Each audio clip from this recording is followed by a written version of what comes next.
ఇక 10వ తరగతి విద్యార్థుల మార్కుల ఆధారంగా ఉపాధ్యాయులకు గ్రేడ్లు.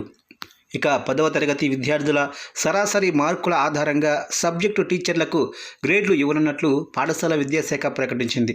రాబోయే రోజుల్లో ఉపాధ్యాయుల అవార్డులకు సైతం దీన్ని ప్రాతిపదికంగా తీసుకోనున్నారు.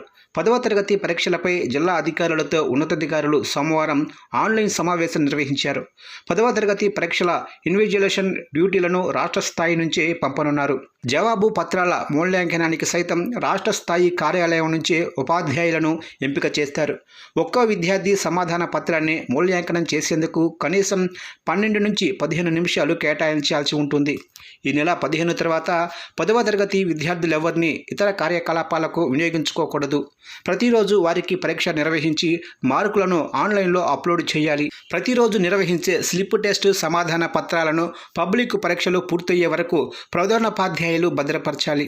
విద్యార్థులను దత్తత తీసుకునే విధంగా రాష్ట్ర స్థాయి నుంచే సూచనలు చేస్తారు. మరోవైపు 1 నుంచి 5వ తరగతుల వారికి నిర్వహించే FLN సర్వేను వాస్తవ పరిస్థితులకు అనుగుణంగా చేపట్టాలని ఉన్నతాధికారులు ఆదేశించారు.